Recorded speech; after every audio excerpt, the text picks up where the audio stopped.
बरसात का मौसम बीमारियों को आमंत्रित करने का मौसम होता है, क्योंकि इस मौसम में बारिश से कई स्थानों पर जलजमाव, कीचड़ व गंदगी से पैदा होने वाले मच्छर व बैक्टीरिया बीमारियां फैलाते हैं।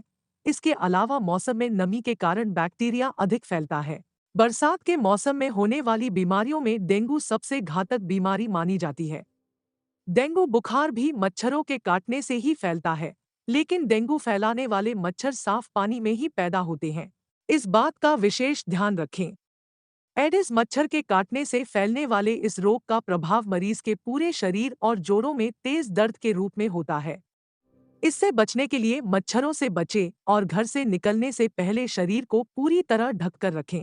बरसात के दिनों में मच्छरों के काटने से होने वाले बीमारियों से अपने बच्चों को कैसे सुरक्षित रखा जा सकता है, इस विषय पर चर्चा करते हैं नागपुर से सुप्रसिद्ध बालरोग विशेषज्ञ डॉक्टर प्रीतेश सिंह खतवार से विशेष चर्चा में। सर, बरसात की अगर हम बात करें, बरसात के मौसम में कौन कौन से बीमारियों को लेकर पेशेंट आप तक आते हैं? जी, सबसे पहले नमस्ते।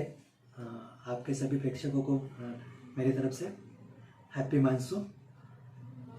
जैसे कि आपने पूछा कि किस चीज़ों के लिए बच्चे अस्पताल में आते हैं, तो हमें पता है कि जैसे मानसून शुरू होता है तो बहुत सारी बीमारियां होती है जो बच्चे जनरली मानसून में देख के आते हैं, जिसमें बहुत सारी वायरल बीमारियां होती है, तरह तरह की बीमारी होती है। अपन देखते हैं जैसे कि स्किन की बीमारियां भी दिख के आती है, कुछ बच्चों को रेस्पिरेटरी इन्फेक्शंस दिख के आते हैं और कुछ बच्चों को गट रिलेटेड इन्फेक्शन होते हैं।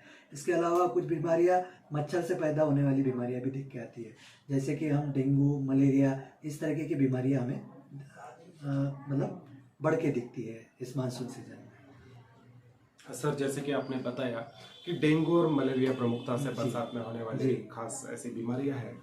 सर, अगर हम डेंगू की बात करें जी, तो डेंगू यह क्या होता है और इसके पीछे होने का क्या मुख्य कारण होता है? यस, मानसून में डेंगू का प्रमाण हम आमतौर पे देखते हैं कि बढ़ जाता है। तो डेंगू सबसे पहले तो ये एक वायरल बीमारी है और ये एक मच्छरों से फैलने वाली बीमारी है। तो बरसात में जनरली ये होता है कि पानी जगह जगह पे जमा होता है। जैसे कि अगर हम हमारे घर के सराउंडिंग में देखते हैं, कुछ चीज़ें ऐसी होती है जहाँ पानी जमा रहता है, जैसे टब्स हो गए या टायर रहते हैं या पॉट्स हो गए, इसमें पानी जमा रहता है। तो इसमें मच्छरों की बाढ़ होती है और ये मच्छर बाद में डेंगू के वायरस को स्प्रेड करने में ज़्यादा कारणीभूत होते हैं और इससे डेंगू एक जो कि बड़ी बीमारी भी है वो स्प्रेड होती है। सर, जैसे कि डेंगू के बारे में आपने बताया कि डेंगू होने का क्या मुख्य कारण होता है। सर, अगर हम बात करते हैं लक्षणों की, तो क्या लक्षण नजर आते हैं उस व्यक्ति में या उस बच्चे में जिसे डेंगू हुआ है? जी, तो डेंगू एक वायरल बीमारी है। आमतौर पे इसके लक्षण शुरुआती तौर पे एक सिंपल वायरल बीमारियों की जैसे होती है, जिसमें हम देखते हैं कि बुखार, हाथ पे दर्द देना, खाना खाने की इच्छा कम होना, उल्टी जैसा होना, इस तरीके के आम जैसे वायरल बीमारियों में होता है उस तरीके के लक्षण इसमें भी दिखे जाते हैं। फिर उसके स्टेजेस होते हैं। अगर वो बीमारी बढ़ती है तो वो सिम्टम्स भी बढ़ते हैं, जिसमें तरह तरह के ज़्यादा सिम्टम्स जैसे कि शरीर पे दाने आना, और फिर अगर हम और ज़्यादा आगे बढ़ते हैं तो इसमें थकावट होना, ब्लड प्रेशर का कम होना, इस तरह के ब्लीडिंग मैनिफेस्टेशंस, यानी कि रक्तस्राव, शरीर से कई अलग अलग विभागों से ब्लीडिंग होने के चांसेस होते हैं। तो ये एक सिंपल लक्षण से लेके क्रिटिकल लक्षण तक जा सकता है। तो अक्सर देखा जाता है डेंगू के पेशेंट में प्लेटलेट्स अचानक से गिर जाते हैं। ये कितना घातक साबित हो सकता है उस पेशेंट के लिए? देखिए, डेंगू का एक पैथोलॉजी होता है, पैथोजेनेसिस, जिसमें देखा जाता है कि प्लेटलेट्स अपने एक नॉर्मल स्तर से कम होता है। तो सिर्फ प्लेटलेट्स गिरने से ही वो बहुत घातक होता है ऐसा नहीं होता, उसके बाकी के भी पैथोलॉजी होते हैं जो उसके सीवियरिटी के लिए रिस्पॉन्सिबल होता है। हाँ, लेकिन अगर प्लेटलेट कम होता है तो ऑब्वियस है कि ब्लीडिंग होने के चांसेस होते हैं, लेकिन साथ में बाकी चीज़ें भी होती है जो हमें देखनी होती है कि वो रिस्पॉन्सिबल है क्या ब्लीडिंग। लेकिन प्लेटलेट का जो मेन काम होता है शरीर में वो ये होता है कि वो ब्लड को ब्लीड होने से बचाता है। और अगर प्लेटलेट्स कम होते हैं तो ब्लीडिंग शरीर में होने के चांसेस बढ़ते हैं। सर अगर हम बात करते हैं डायग्नोसिस की, जी तो डेंगू ये कैसे निदान हो पाता है? जी। तो सबसे पहले तो इसके सिम्टम्स से हम शुरू करेंगे। तो सिम्टम्स एक वायरल बीमारी के जैसे होते हैं। तो इसके लक्षण बुखार आना, हाथ पैर दर्द देना और बाकी के जैसे हमने अभी जस्ट डिस्कस किया उस तरह के लक्षण से शुरुआत होती है। और फिर सिम्टम्स को देखते हुए फिर हम कुछ ब्लड टेस्ट के मार्फत भी हम इसको डायग्नोस कर सकते हैं, जिसमें डेंगू एंटीजन टेस्ट होता है, एंटीबॉडी टेस्ट होती है, हम उसके मार्फत इसको डायग्नोस कर सकते हैं। सर अगर हम उपचार संबंध के ऊपर बात करना चाहे तो खासकर डेंगू के ऊपर किस प्रकार की उपचार पद्धति उपलब्ध है? फिर से अगर हम देखते हैं तो डेंगू अलग अलग कैटेगरी में होता है। एक माइल्ड भी होता है और सीवियर भी होता है। अगर माइल्ड जगह अगर हम उसको जल्दी से लक्षण पहचान लेते हैं, जल्दी से अगर हम डॉक्टर से कंसल्ट कर लेते हैं तो हम उसको माइल्ड डिसीज़ को एक बहुत ही ओपीडी लेवल पे हम उसको ट्रीट कर सकते हैं, जैसे कि हम बाकी वायरल डिसीजेस को करते हैं।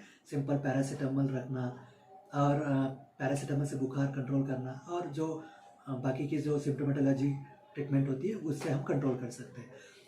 लेकिन कभी कभी ये डिसीज़ थोड़ा प्रोग्रेस भी करता है, डॉक्टरों को दिखाना है इसमें, और फिर हम उसको प्रॉपर मॉनिटरिंग करते हुए उसका ट्रीटमेंट करते हैं। अगर वो थोड़ा सीवियर होता है तो हमको थोड़ा हॉस्पिटलाइज होके उसको सलाइन देकर उसका ब्लड प्रेशर मेंटेन रखना, ये तरह तरह के उसमें हम ट्रीटमेंट करते हैं। सर अगर हम बचाव संबंध में बात करते हैं तो किस प्रकार से डेंगू से बचा जा सकता है? जी, अगर हम शुरुआत करते हैं तो सबसे पहले तो इसका कारण ये होता है कि ये मच्छरों से बढ़ता है, ये मच्छरों से बनता है और मच्छरों से बढ़ता है। तो जो जो चीज़ें मच्छरों को बढ़ावा देती है वो चीज़ों को हमें प्रिवेंट करना है। जैसे कि हमने पहले ही बोला कि जैसे जो जो चीज़ों में पानी जमा होता है उस चीज़ों को हमें कंट्रोल करना है। मॉस्किटो बाइट्स बढ़ जाते हैं तो बच्चों को हमें मॉस्किटो बाइट से बचाना है। उसके लिए बच्चों को हम मॉस्किटो रिपेलेंट्स का यूज़ कर सकते हैं। आप मॉस्किटो नेट्स का यूज़ कर सकते हैं। अगर छोटे बच्चे हैं तो हम उसको मॉस्किटो नेट्स में रख सकते हैं। ड्रेसेस थोड़े से फुल ड्रेसेस पहने तो मच्छरों का काटने का चांसेस थोड़ा कम हो जाता है, तो फुल स्लीव्स के ड्रेस हम बच्चों को दे सकते हैं। इस तरीके से हम बच्चों को उस मॉस्किटो बाइट से बचा सकते हैं। फिर बाद में अगर फीवर अगर उस तरह के सिम्टम्स अगर आते हैं तो हम तुरंत डॉक्टर का ओपिनियन ले सकते हैं। उसमें ज़्यादा से ज़्यादा हाइड्रेशन शरीर का मेंटेन रखना है, पानी बचाना है, और अगर सिम्टम्स आते हैं तो डॉक्टर उसको दिखाना है। सर इस वक्त जो देशवासी आपको देख रहे हैं उन पेरेंट्स को आप क्या एक संदेश देना चाहेंगे? कैसी लाइफस्टाइल होनी चाहिए बच्चों की इस बरसात के सीजन में? जी, तो जैसे कि हमने अभी तक बोला है कि वायरल डिसीजेस और बाकी बहुत सारी डिसीजेस इस मानसून सीजन में बढ़ जाती है। तो हमें स्पेसिफिकली बच्चों के इम्यूनिटीज़ पे थोड़ा ज़्यादा ध्यान देना है। इम्यूनिटी के लिए हमें उनके न्यूट्रिशन पे थोड़ा ज़्यादा ध्यान देना है। एक अच्छा आहार अगर रखेंगे तो बच्चों का इम्यूनिटी बना रहेगा। उसके लिए हम फ्रूट्स वेजिटेबल्स का एक रेगुलर सेवन करते रहे। दूसरा, मच्छरों से हमें थोड़ा सा प्रिवेंट करना है। मच्छरों जहाँ पे डेवलप होते हैं उन चीज़ों को हमें थोड़ा साफ सफाई रखना है। दूसरा, हम मॉस्किटो रिपेलेंट्स, मॉस्किटो नेट्स वगैरह यूज़ करके हमें बच्चों को उनसे बचाना है। सर अगर हम बात करते हैं खतवार चाइल्ड क्लिनिक की, तो किस किस प्रकार की सुविधाएं चाइल्ड पेशेंट्स से रिलेटेड खतवार हॉस्पिटल में उपलब्ध है? हम यहाँ पे एक दिन के बच्चे से लेकर 18 साल तक के बच्चों को देखते हैं। इसमें हम बच्चों के सभी तरह की बीमारियों को कैटर करते हैं, राइट फ्रॉम वायरल डिसीजेस से लेकर सारी डिसीजेस।